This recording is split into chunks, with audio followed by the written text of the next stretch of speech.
External Affair Insights। 7 जुलाई साल 2024 France का Paris शहर एक बहुत ही बड़े दंगे में झुलस रहा था और उस दिन पेरिस की ज़्यादातर दुकानें जल्दी ही बंद हो चुकी थी। फ्रांस की एक लेफ्ट विंग पॉलिटिकल पार्टीज़ के कुछ लोग और उसके सपोर्टर्स सड़कों पर उतर आए थे और वे गुस्से से चारों तरफ आगजनी करते हुए दंगे भड़का रहे थे। इस पॉलिटिकल पार्टीज़ के ये सभी लोग उसी साल हुए फ्रांस के चुनाव में आने वाले नतीजों से नाखुश थे और वे चुनावी नतीजों को बिल्कुल भी एक्सेप्ट नहीं कर पा रहे थे। हालांकि चुनावी नतीजों के अनुसार ये पॉलिटिकल पार्टी सबसे बड़ी पॉलिटिकल पार्टी थी और इसे सबसे ज़्यादा सीटें भी मिली थी, परंतु इन सब के बावजूद वे इस बात से काफ़ी गुस्सा थी कि आखिर उसे इन चुनाव में फुल मेजॉरिटी क्यों नहीं मिल पाई। इसी बात को लेकर के इस पॉलिटिकल पार्टीज़ के लोग सड़कों पर उतर करके दंगे भड़का रहे थे। फ्रांस जैसे देश में होने वाली इस प्रकार के दंगे एक बहुत बड़ी घटना के तौर पर देखी जा रही थी और ये दिखा रही थी कि आखिर आज के समय यूरोप का समाज किस प्रकार से अलग अलग इश्यूज़ पर बढ़ चुका है। कुछ इसी तरीके से साल 2023 में भी फ्रांस के अलग अलग शहरों में ऐसे ही दंगे देखे गए थे और ये हाल केवल फ्रांस का नहीं है, बल्कि यूरोप के दूसरे देश जैसे कि जर्मनी और यूके में भी इसी प्रकार के फ्रस्ट्रेशन और केओस देखने को मिल रही है। आज के समय पोलैंड, इटली, यूके जैसे देश अलग अलग प्रकार के ओपिनियंस रखते हैं और यूरोप काफ़ी हद तक बटा हुआ दिखाई दे रहा है। मगर आखिर क्यों आज के समय यूरोप इतना ज़्यादा बटा हुआ दिखाई दे रहा है और यूरोप में फैलने वाला ये केओस आखिर यूरोप को किस दिशा में लेकर के जा रहे हैं।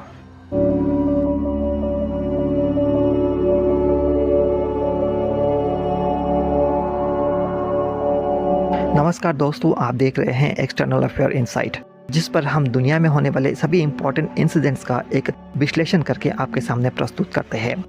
यहाँ आने वाली वीडियोस आपके एग्जाम प्रिपरेशंस में काफ़ी ज़्यादा हेल्पफुल हो सकती है और इंटरनेशनल रिलेशंस और जियोपॉलिटिक्स जैसे टॉपिक्स पर आपके नॉलेज को एनहांस करने में काफ़ी हेल्पफुल भी हो सकती है। तो यदि आप चैनल पर नए हैं तो चैनल को सब्सक्राइब जरूर करें ताकि यहाँ आने वाली सभी लेटेस्ट वीडियोज़ आप तक सबसे पहले पहुँच सके। तो आइए फोकस करते हैं आज के इस टॉपिक पर। 6 मार्च साल 2025 यूरोप का ब्रुसेल्स शहर, जहां यूरोप के सभी लीडर्स रीआर्म यूरोप समिट में हिस्सा ले रहे थे और यूरोप को रशिया द्वारा मिल रहे डिफेंस चैलेंजेस के लिए फ्यूचर में यूरोप को रीआर्म करके उसे खड़ा करने की बातें की जा रही थी। इस समिट के दौरान यूरोपियन लीडर्स ने यूक्रेनियन प्रेसिडेंट व्लादिमीर ज़ेलेंस्की को भी काफ़ी ज़्यादा सहायता देने की भी बातें की। इसी समिट के दौरान यूरोपियन यूनियन की प्रमुख उर्सुला वॉन ने कुछ इस प्रकार से प्रतिक्रिया दी। आज के समय यूरोप के पास कोई भी विकल्प नहीं है। यूरोपियन यूनियन को स्वयं ही यूरोप के वैल्यूज, डेमोक्रेसी, लॉ और एडमिनिस्ट्रेशन की सुरक्षा करनी होगी और इसी के लिए रीआर्म यूरोप जैसे इनिशिएटिव शुरू की जा रही हैं। इसके तहत हम 800 बिलियन यूरोस की अरेंजमेंट करने की व्यवस्था करेंगे ताकि हम यूरोप के डिफेंस कैपेबिलिटीज़ को फ्यूचर में बढ़ा सके। निश्चित तौर पर उर्सुला वॉन इस प्रकार की बातों से यूरोप में एक यूनिटी दिखाने का प्रयास कर रही थी, परंतु क्या वाकई में आज के समय यूरोप इस प्रकार से यूनाइटेड है भी या नहीं? क्योंकि जो आज के समय जो रियलिटी है वो इससे काफ़ी दूर दिखाई देती है। आज के समय यूरोपियन सड़कों पर अलग अलग प्रकार के दंगे और प्रदर्शन ही दिखाई देते हैं, जो कि यूरोपियन लोगों के बीच हो रहे मतभेद को ही दिखाते हैं। आज के समय यूरोपियन लोगों में बढ़ रहे पॉलिटिकल प्रोटेस्ट और यूरोप में बढ़ रहे रेडिकल जिहाद और क्राइम्स को लेकर के एक फ्रस्ट्रेशन भी दिखाई दे रही है। लगातार वहाँ पर प्रोटेस्ट हो रहे हैं और इमिग्रेशन जैसे मुद्दे पर पूरा का पूरा यूरोप दो धड़ों में बढ़ता हुआ दिखाई भी दे रहा है। यूरोप के कई ऐसे देश हैं जो अपने ही देशों में कई प्रकार के ऐसे लॉज फॉर्मुलेट कर रही हैं जो कि यूरोपियन यूनियन द्वारा बनाए गए लॉज को कॉन्ट्राडिक्ट करती हैं और उसके अगेंस्ट है। यानी कि अब यूरोप की ये सभी कंट्रीज यूरोपियन यूनियन से अलग इंडिविजुअली अलग तरीके से बिहेव कर रही हैं और यूरोप जिसे पीस और स्टेबिलिटी के प्रतीक के तौर पर दिखाया जाता था, कम से कम यूरोप के देश तो यही क्लेम करते थे और जिस प्रकार से यूरोप को एक so called garden of the world के तौर पर दिखाया जाता था, आज वहाँ चारों तरफ केवल केवस और रायट्स ही दिखाई दे रही है। यूरोपियन कंट्रीज़ के सुरक्षा के लिए बनाए गए नेटो जैसी संस्थाएं भी अब काफ़ी कमज़ोर होती हुई दिखाई दे रही हैं, क्योंकि अमेरिका के प्रेसिडेंट डोनाल्ड ट्रंप ने अपने कई बयानों में नेटो को लेकर के अपनी राय रखी है और उनकी राय से यही समझ में आ रहा है कि आने वाले वर्षों में अमेरिका नेटो में की जाने वाली अपने खर्चों को काफ़ी हद तक कम करना चाहेगा। और यदि ऐसा होता है तो यह निश्चित तौर पर यूरोप के लिए एक बहुत बड़ा खतरे की घंटी होगी। इसके अलावा यूरोप में होने वाली कई दूसरी घटनाएं, जैसे कि साल 2016 में ब्रिटेन में हुआ ब्रेक्सिट रेफरेंडम और ब्रिटेन का यूरोपियन यूनियन से बाहर निकलना, तथा जिस प्रकार से फ्रांस, जर्मनी, इटली जैसे देशों में एक डिफरेंस ऑफ ओपिनियंस देखने को मिल रही है और जिस प्रकार से स्पेन जैसे देश यूरोपियन कंट्रीज से बिल्कुल अलग राय रख रही हैं, ये सभी एक कमज़ोर होते हुए यूरोपियन यूनियन की तरफ इशारा कर रही हैं। और इन सभी के बीच चाइना का फैक्टर भी काफ़ी अहम हो जाता है। आज के समय चाइना का इन्फ्लुएंस भी यूरोपियन देशों में काफ़ी हद तक बढ़ते हुए जा रहा है और जिसने सिचुएशन को और भी बुरा कर दिया है। चाइना के इन्फ्लुएंस इस कदर बढ़ चुका है कि इसने यूरोप के देशों को 2 हिस्सों में डिवाइड कर दिया है। कई ईस्टर्न यूरोपियन कंट्रीज जैसे कि हंगरी, सर्बिया और ग्रीस जैसे देश चाइना के साथ इम्पोर्टेंट इकोनॉमिक टाइज रखते हैं और चाइना ने इन सभी देशों के इंफ्रास्ट्रक्चर प्रोजेक्ट्स में काफ़ी हद तक इन्वेस्ट भी कर रखा है। चाइना अपने बेल्ट एंड रोड इनिशिएटिव के थ्रू इन सभी देशों में इस प्रकार से इन्फिल्ट्रेट कर चुका है कि ये सभी देश चाहकर भी अब चाइना के खिलाफ कुछ भी नहीं बोल पा रहे हैं। हंगरी और ग्रीस जैसे देशों ने चाइना से इस कदर लोन ले रखा है कि वे अब यूरोप के दूसरे देशों के हितों की उपेक्षा तक कर रहे हैं और इस प्रकार से हम देख रहे हैं कि चाइना के मुद्दे पर अब यूरोप पूरी तरीके से डिवाइड होता हुआ दिखाई दे रहा है। और वहीं अमेरिका जैसे देश, जो कि यूरोप के सबसे बड़े साझेदार दिखाई देते थे, अब आज के समय उसका फोकस यूरोप से निकल करके इंडो पैसिफिक की तरफ हो चुका है।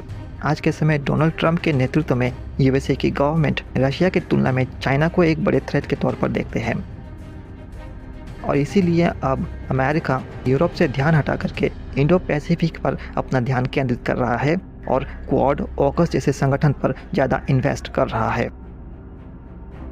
और भविष्य में यदि वाकई में अमेरिका नेटो में अपनी इन्वेस्टमेंट्स को कम करता है तो ऐसे में यूरोपियन कंट्रीज़ को स्वयं ही अपनी सीमाओं की निगरानी और बाउंड्री की प्रोटेक्शन करनी पड़ेगी। इन सब के अलावा आज के समय यूरोप में लेफ्ट वर्सेस राइट आइडियोलॉजीज़ भी काफ़ी ज़्यादा बढ़ती हुई दिखाई दे रही हैं।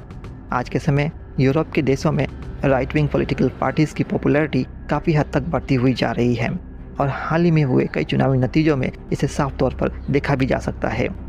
अभी हाल ही में हुए जर्मनी के चुनाव में राइट विंग पॉलिटिकल पार्टीज़ ने काफ़ी अच्छा प्रदर्शन किया। हालांकि जर्मनी की far right political party AfD वहां पर किसी प्रकार के मेजॉरिटी हासिल करने में नाकाम जरूर रही, परंतु जिस प्रकार से पिछले चुनाव में उसकी सीटें बढ़ी हैं, ये वाकई में काफ़ी अप्रत्याशित है और ये दिखा रही हैं कि आज के समय जर्मनी के लोग किस प्रकार से लेफ्ट वर्सेस राइट की आइडियोलॉजी में बढ़ चुके हैं। इसके अलावा इमिग्रेशन एक ऐसा मुद्दा है जिसने पहले ही यूरोपीय लोगों को काफ़ी हद तक डिवाइड कर दिया था। आज के समय यूरोप में लगातार बढ़ रहे वायलेंस, रेडिकल जिहाद और बढ़ते क्राइम जैसे मुद्दे को लेकर के वहाँ के वाइट किन पॉपुलेशन काफ़ी ज़्यादा फ्रस्ट्रेशन में है और वहाँ पर लगातार पॉलिटिकल प्रोटेस्ट भी देखने को मिल रही हैं। जहाँ एक और फ्रांस में साल 2023 और साल 2024 में अलग अलग दंगे देखने को मिले, तो वहीं यूरोप के एक दूसरे महत्वपूर्ण देश यूनाइटेड किंगडम में भी लगातार प्रोटेस्ट देखने को मिला। और आज के समय यूनाइटेड किंगडम में छोटे छोटे बच्चों के खिलाफ हो रहे यौन अपराधों से काफ़ी हद तक परेशान है। आज के समय यूनाइटेड किंगडम में बच्चों के खिलाफ हो रहे ये सभी यौन अपराध मुख्य तौर पर कुछ स्पेशल कम्युनिटी के लोगों द्वारा की जा रही हैं, परंतु यूके में मौजूद लेबर पार्टी के सरकार पर इस मुद्दे पर काफ़ी सॉफ्ट अप्रोच रखने का आरोप भी लगाया जा रहा है और इसीलिए वहाँ की जनता काफ़ी हद तक फ्रस्ट्रेशन में आकर के लगातार प्रोटेस्ट भी कर रही है।